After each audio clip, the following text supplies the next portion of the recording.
जगन्नाथ शिक्षा संजोग कार्यक्रम को खोर्धा जिलार षष्ठ श्रेणीर समस्त श्रद्धेय छात्र छात्री मानक मु स्वागत करुछि।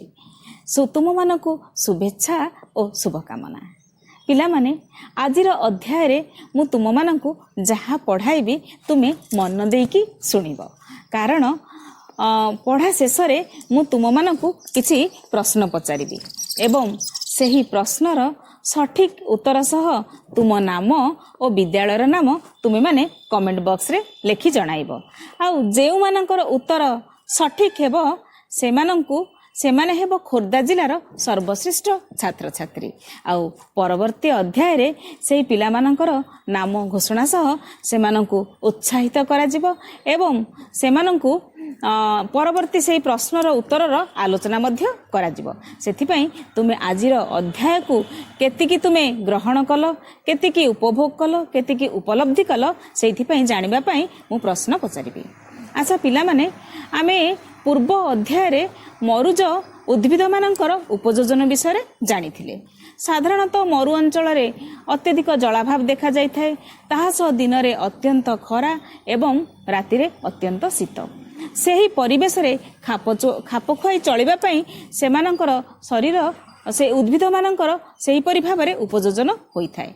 एवं आमे पढ़िथिले पिला माने साधारणतः मरुजातीय उद्भिद मानकर पत्र देखा जाय न थाए एवं सेही पत्र सबु रूपांतरित होई थाए कंटारे। आउ माने पत्र परी देखा जाउथिबा जो मांसाळ अंश ताहा होची प्रकृत रे ताहा पत्र नुहे, ताहा होची रूपांतरित कांड, जहा कि जल संरक्षण करिवारे सहाय्य करिथाय।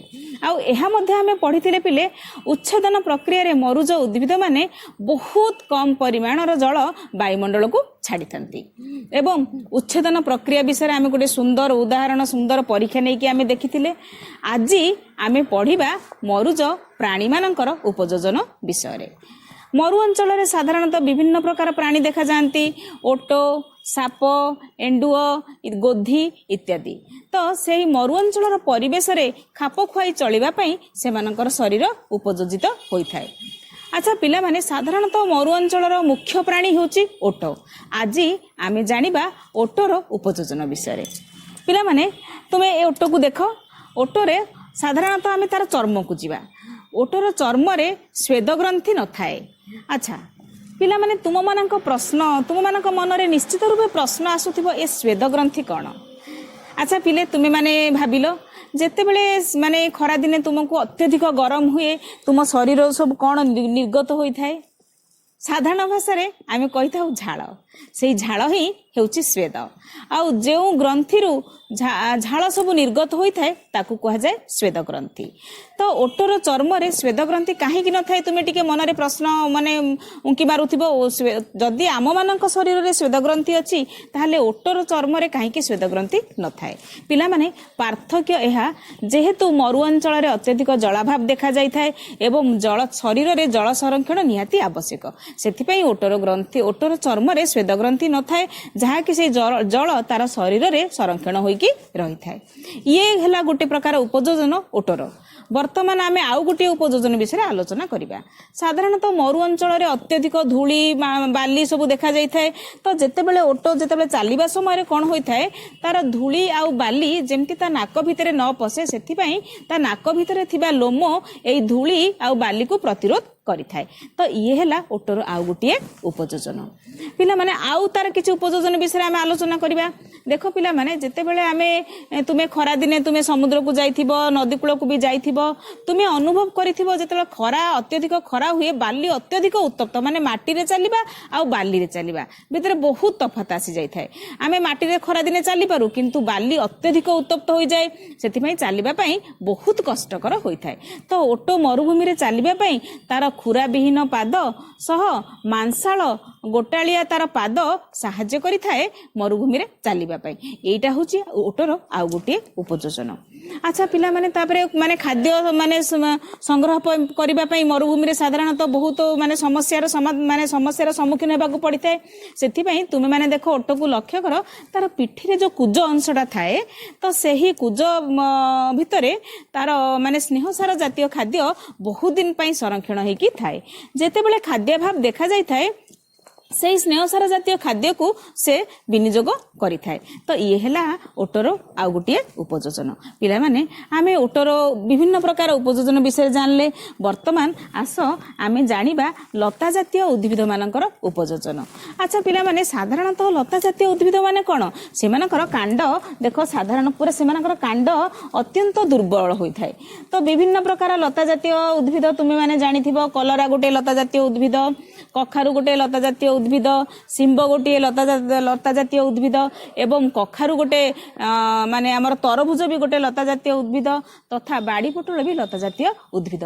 देखो दुर्बल कांड पुणी एते बड़ बड़ सेमानकर फल तो ताकू केमिति माने से ताकू माने एही परि भाबरे से परिवेश सह केमिति माने खाप खुआई चलिबो सेहिथि पई तार देखो पिला माने कांडरे सब एही आकर्षी गुडाक रही थाए। देखो एही सब आकर्षी तो लता जातीय उद्भिद पई सहारार निहाती आवश्यक। देखे पिला माने एठी गोटे माने रस्सी गोटे लागिची ताकू सहारा दबा पई, एठी गोटे रंजा भी लागिची गोटे ताकू सहारा दबा पई। तो बिना सहारा रे लता जातीय उद्भिद माने रही परिबेनी। तो सेही सहारा को से माने जाबुडी धरबा पई तार माने एही परि आकर्षी सब सृष्टि हेची। तो एही आकर्षी कोन करथे देखो देखो पिला माने एठी ए जो रस्सी की एही आकर्षी केमती जाबुडी की धरिची। एठी गोटे आकर्षी अछि, एठी गोटे आकर्षी अछि, देखो एठी आकर्षी अछि माने पूरा कांड सारा आकर्षी रे परिपूर्ण होई की रहिची जहा कि से आकर्षी सब सहारा को जाबुडी धरिबो। तो इहे होची लता जातीय उद्भिदर एक मुख्य उपयोजन। अच्छा पिला माने वर्तमान आमे मरुज प्राणी एवं लता जातीय उद्भिद मानकर उपयोजन विषय जानिले। वर्तमान एहाकु विस्तृत भाबरे आमे जानिबा आमे जिबा पाठ्य पुस्तक को। आस पिला माने आमे गत अध्याय रे पढ़िथिले मरुज उद्भिद मानकर उपयोजन विषय रे। आजी आमे पढ़िबा मरुज प्राणी एवं लता जातीय उद्भिद मानकर उपयोजन विषय विस्तृत भाव जानिबा। देखो पिला माने वर्तमान एही मरु अंचल रे विभिन्न प्रकार प्राणी और उद्भिद मानक देखुछ। मरुभूमि रे रहुथिबा प्राणी मानक शरीर सेही परिवेश रे रहिबा पई उपयोगी होई थाए। मरुभूमि रे देखा जाउथिबा प्राणी जथा ओटो, साप, एंडुओ, गोधी इत्यादि जीव मानकर भी आवश्यक अनुसार उपयोजन होई थाए। आमे साधारणतः पिला माने जानिथिलु माने गत अध्याय रे आमे जानिथिले जे मरु अंचल रे माने अत्यधिक जलाभाव देखा जाए एवं दिन रे अत्यंत खरा और राति रे अत्यंत शीत।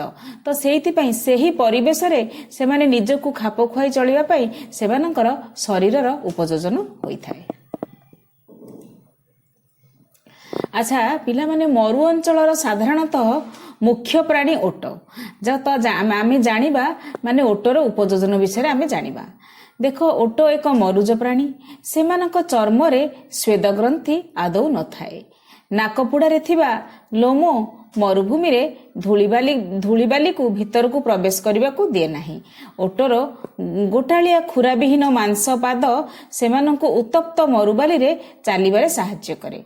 ओटर पिठी उपरे थिबा कुजटी रे स्नेहसार जातीय खाद्य संचय होई रही थाए जहाँकि खाद्याभाव समय रे सहायता करी थाए। देखुच पिला माने ओटोटी को पुणी भल भाव देख देख चर्म रे तार स्वेद ग्रंथि न थाए। मु बुझाई सारिछि ऑलरेडी स्वेद ग्रंथि कौन एवं काहेकि न थाए। तार देख आउ गोटे कथा देख से मानकर तमा माने पाद को अनुध्यान कर। पादरे खुरा विहीन पाद एवं गोटालिया मांसाल पाद तार बाली रे चालिबारे सहायता करी थाए। अच्छा पिला खुरा विहीन माने तुम माने देखिथिबो साधारणतः आमर गाई मेंढा छेली एमानकर पादरे गोटे शक्त पदार्थ थाए ताहाकु खुरा कुआ जाए। किंतु जेहेतु मरुभूमि रे चालिबा पई तार माने ओटर पाद पूरा माने खुरा विहीन मांसालिया पाद होई थाए जहाँकि मरुभूमि रे चालिबा पई सहाय्य करी थाए। एवं तार कुज को तुम माने अनुध्यान कर। देखो ऊपर कुज को तुम ऊपर कुज को अनुध्यान कर। से कुजरे माने स्नेहसार जातीय खाद्य संरक्षण होगी रही थाए। जेतेबेले खाद्याभाव हुए से खाद्य को तार सुविनियोग करी थाए। अच्छा पिला माने आमे विभिन्न प्रकार लता जातीय उद्भिद देखि थाउ जहार कांड अत्यंत दुर्बल। तो आमे देखि थाउ कलरा, कखारु, କାକୁଡ଼ି ଗଛ ସେଗୁଡ଼ିକର କାଣ୍ଡ ଦୁର୍ବଳ ହୋଇଥିବାରୁ ସେମାନଙ୍କର ସହାୟତାର ଆବଶ୍ୟକ ହୋଇଥାଏ। ସେଥିପାଇଁ ସେମାନଙ୍କ କାଣ୍ଡରେ ଦେଖ ଆକର୍ଷି ଗୁଡ଼ାକ ସବୁ ଥାଏ। ଦେଖ ଦେଖ ଆକର୍ଷି ଗୁଡ଼ାକ, ସେଇ ଆକର୍ଷି ଗୁଡ଼ାକ ମାନେ ସହାୟତାକୁ ଜାବୁଡ଼ିକି ଧରିଥାଏ ଏବଂ ଉଦ୍ଭିଦକୁ ସେ ସାହାରା ଦେଇଥାଏ। ତ ଏହି ଆକର୍ଷି ଗୁଡ଼ାକ ସେ ମାନେ ଯେହେତୁ ଦୁର୍ବଳ କାଣ୍ଡକୁ ସପୋର୍ଟ କରିବା ପାଇଁ ତାର ଆକର୍ଷି ଗୁଡ଼ାକ ଥାଏ, ତାହା ହେଉଛି ଏହି ଲତା ଜାତୀୟ ଉଦ୍ଭିଦର ଉପଯୋଜନ। ପ୍ରତ୍ୟେକ ଜୀବର ପରିସ୍ଥାନ ତାର ଜୀବନ ପାଇଁ ଗୁରୁତ୍ୱପୂର୍ଣ୍ଣ। ତେଣୁ ଏଥିରେ କିଛି ପରିବର୍ତ୍ତନ ହେଲେ ପରିବେଶରେ ସନ୍ତୁଳନ ବିପର୍ଯ୍ୟସ୍ତ ହୋଇଯିବ ଏବଂ ଏହାର କୁପ୍ରଭାବ ଜୀବଜଗତ ଉପରେ ପଡ଼ିବ।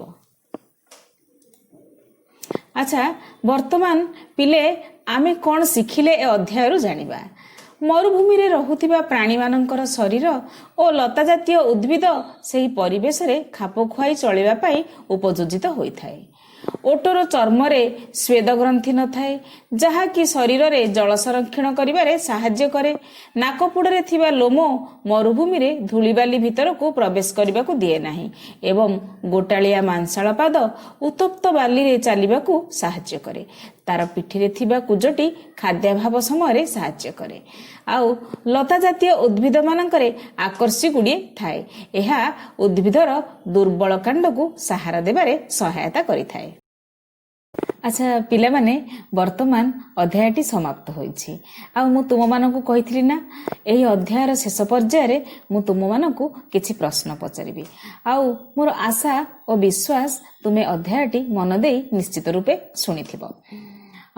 ତ ଏହି ପ୍ରଶ୍ନର ଉତ୍ତର ତୁମେମାନେ ତୁମ ନାମ ଓ ବିଦ୍ୟାଳୟ ସହ କମେଣ୍ଟ ବକ୍ସରେ ଲେଖି ଜଣାଇବ। ଆଉ ଯେଉଁମାନଙ୍କର ଉତ୍ତର ସଠିକ୍ ହେବ ସେଇମାନେ ହେବେ ଖୋର୍ଦ୍ଧା ଜିଲ୍ଲାର ସର୍ବଶ୍ରେଷ୍ଠ ଛାତ୍ରଛାତ୍ରୀ। ଆଉ ପରବର୍ତ୍ତୀ ଅଧ୍ୟାୟରେ ସେମାନଙ୍କର ନାମ ଘୋଷଣା ସହ ସେମାନଙ୍କୁ ଉତ୍ସାହିତ କରାହେବ ଏବଂ ପରବର୍ତ୍ତୀ ଅଧ୍ୟାୟରେ ସେହି ପ୍ରଶ୍ନର ଉତ୍ତରକୁ ଆମେ ପୁଣି ଥରେ ଆଲୋଚନା କରିବା। ବର୍ତ୍ତମାନ ସମୟ ଆସିଛି ତୁମ ପାଇଁ ପ୍ରଶ୍ନ। ପ୍ରଥମ ପ୍ରଶ୍ନ ହେଉଛି ପିଲାମାନେ, ଗୋଟିଏ ମରୁଜ ଉଦ୍ଭିଦ ଏବଂ ଗୋଟିଏ ମରୁଜ ପ୍ରାଣୀର ନାମ ଲେଖିବ। ଆଉ ଦ୍ୱିତୀୟ ପ୍ରଶ୍ନ ପିଲାମାନେ ତୁମମାନଙ୍କ ପାଇଁ, ଓଟ ଶରୀରର କେଉଁ ଅଂଶ ଉତ୍ତପ୍ତ ମରୁବାଲିରେ ଚାଲିବାକୁ ସାହାଯ୍ୟ କରେ? ପୁଣି ଥରେ, ଓଟ ଶରୀରର କେଉଁ ଅଂଶ ଉତ୍ତପ୍ତ ମରୁବାଲିରେ ଚାଲିବାକୁ ସାହାଯ୍ୟ କରେ? ବର୍ତ୍ତମାନ ତୁମ ପାଇଁ ତୃତୀୟ ପ୍ରଶ୍ନ, ଲତା ଜାତୀୟ ଉଦ୍ଭିଦର କେଉଁ ଅଂଶ ଦୁର୍ବଳ କାଣ୍ଡକୁ ସହାୟତା ପାଇଁ ସାହାଯ୍ୟ କରିଥାଏ? ପୁଣି ଥରେ, ଲତା ଜାତୀୟ ଉଦ୍ଭିଦ ମାନଙ୍କର କେଉଁ ଅଂଶ ଦୁର୍ବଳ କାଣ୍ଡକୁ ସହାୟତା ପାଇଁ ସାହାଯ୍ୟ କରିଥାଏ? ବର୍ତ୍ତମାନ ମୁଁ ତୁମକୁ 3ଟି ପ୍ରଶ୍ନ ପଚାରିଲି।